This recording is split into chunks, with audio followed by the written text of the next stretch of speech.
So bad. What do a soft, pudgy ball of cute, a being of raw, immeasurable power, and a straight-up meme icon all have in common? If you put them together, you get Kirby.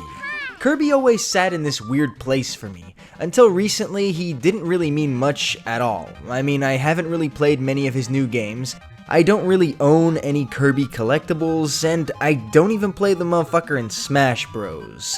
And it wasn't until Tanuki Rookie, a longtime subscriber, suggested I make a video on the little pink demon that I actually sat down and dedicated some time to consciously thinking about the Kirbs. I ultimately concluded that I couldn't make a video about Kirby because I haven't played any of his games. And then I remembered this, and this, and this, and holy fuck, I actually love Kirby and have been playing games he's appeared in since I was a child. Hell, I even used to watch the Kirby TV show back when it aired on Cartoon Network, and while I won't say it was a favorite of mine, I will say that I watched a disturbing amount of that show. So what was it that made me forget about just how big a part of my childhood Kirby really was? And more importantly, what makes this little son of a bitch and the games he appears in so damn good? To me, and I know this doesn't pertain to all Kirby fans, I never really cared much for Kirby's lore or story. If I'm being frank, it's a pretty childish game, and Kirby being the mostly silent yet goofy protagonist he is, never inspired a heavy sense of, say, narrative pull. That being said, Kirby's games never really felt like they needed it. They are, for the most part, games that are just fun to pick up and play no matter how old you are. So when I sat down to write this script, I asked myself why this was, and to find the answer, I figured a good place to start would be with Kirby's original creator, aka the patron saint of video games himself, Masahiro Sakurai. And, well, it turns out the answer to this question wasn't very hard to find, because frankly, Daddy Sakurai has been very forthcoming with information about his little pink devil. It turns out that Kirby is so good because Kirby is a character who from the ground up was designed to be a fun character to play. Yeah, look, I know that sounds obvious, but in reality I think this core feature of his character design is for the most part unmentioned when people talk about him. I mean, consider this, Kirby's design is admittedly incredibly simple. So simple that one of the lead programmers of Kirby's first game, a man with self-proclaimed little artistic skill, was able to draw him. And look, I know it's not as good as the other guys, but hey, his drawing is the only one that shows off Kirby's power, so take that, other developers. In all seriousness, there's a point here, and that point is that Kirby was designed to be very simple on purpose. This was so that fans would be able to draw him at home, in school, or at work much more easily than, say, Link or Mario. Kirby is just a ball with little nubs for arms and legs. Add a mouth and you're all set. This was done on purpose. Sakurai has already admitted that he created Kirby with a simple design for this main reason. And to its benefit, the simple design accomplishes Sakurai's desired effect perfectly. However, it also accomplishes another design feature that to this day benefits Kirby tremendously. See, Kirby's simple and curvy design makes it exceedingly easy to animate him and give him distinct and dynamic movement, even in the case of Kirby's very first appearance in a video game. Now, I can already see you asking, how does one give a pixelated character like Kirby dynamic movement? The medium isn't exactly rife with opportunity after all. I mean, sure, nowadays it's much easier, but modern computing systems can't even compare to what the modest little Game Boy was rockin' back in the day. Games on these consoles had to be extremely simple to accommodate the lack of powerful hardware, and Kirby's game was absolutely no exception to this rule. I mean, the game didn't even have color, which led to Kirby's first American appearance to be closer to a Boo from Super Mario than to the Kirby we all know and love today. This is because American translators saw Kirby as gray in the game, and rather than confirming this, they just went ahead and painted him gray on the box art. Even though Japanese box art showed him with his iconic natural hue, but I digress. So how do we take little Kirbs here and make him look more dynamic than this, or this? Well, in order to do this, the animators in charge of Kirby's first game took hefty advantage of his simple and plump form, by employing the immersive animation technique called squashing and stretching. This technique has been around for a very long time, and has been employed to quite literally make some of the best animated scenes in the history of the genre.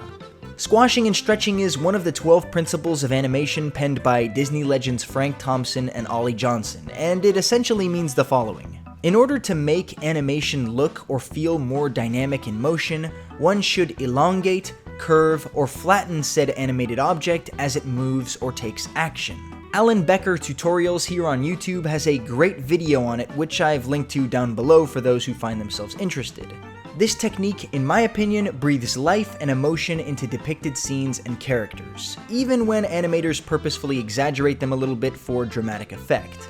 It quite simply adds dynamism to animation, plain and simple. And Kirby's naturally plump body and bubblegum bouncing ball shape led extremely well to this principle. Just take a look at this example. Notice that as Kirby moves, his little cheruby arms stretch and then squash over his body, creating a plump, noticeable armpit. And when he hits the wall, his body flattens and stretches. Hell, when he jumps up and opens his mouth to suck in air, his cheeks turn fat and his whole body slowly stretches out. He's a character whose very design and in-game actions lend to this core tenet of animation. He can open his mouth and suck things up, either to spit them back out or swallow them.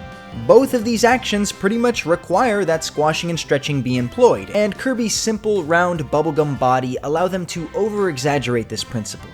The animation feels believable, and in fact, this animation is what first told us all those years ago that his body was in fact soft and pudgy.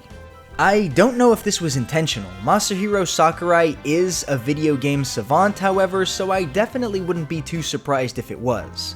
That being said, this design helped to immediately distinguish Kirby from so much of the competition at the time. I mean, just consider that at the time, this was what was considered dynamic video game movement. And even this game came out on the Nintendo Entertainment System, which had access to color and stronger hardware. So this design certainly has its merits, as we've just previously discussed. However, it also presented a dilemma. Kirby's design doesn't really have much going for it in terms of detail. He is deliberately really simple, and as graphics began to get better, this super plain and simple design could have easily grown stale. However, Sakurai did what Sakurai likes to do, and he solved this problem while simultaneously adding an indescribable charm and in-game ability that would forever become ingrained with the titular character. Sakurai created Kirby's signature copy ability, and gave it to him for the first time in Kirby's Adventure. This ability not only solved Kirby's basic, potentially stale design by giving him a virtually limitless arsenal of costume changes, but it also gave Kirby an ability that extended his own gameplay, and by default, the obstacles that developers could implement to challenge players. Kirby can have basically any ability, depending on what he swallows or the combinations of things that he swallows. This ability is so versatile, it in turn means Kirby as a video game character can seamlessly traverse through different genres. Side-scrollers? Sure, Kirby was born in the genre. Fighting games? He's arguably the most iconic character in Smash Bros. Because of this ability. Racing games? Kirby Air Rider was arguably the most fun racing game I have ever played in my entire life. And his ability is instrumental to all of these games. Hell, they could probably make a Kirby RPG and it would be bomb as fuck. And this is exactly what I mean when I say the character was designed from the ground up to be a fun character to play in the medium of video games. Everything about Kirby, from his fat, never-ending belly to his fierce copy ability to his bubblegum-like consistency, directly lends to and enhances the gameplay of whatever game he appears in. And that, well, that is exactly why Kirby is just so damn good. Thank you for watching. Subscribe or Kirby will eat you in your sleep. I am so good, signing off with my ever faithful reminder to go out there and keep on loving good stuff.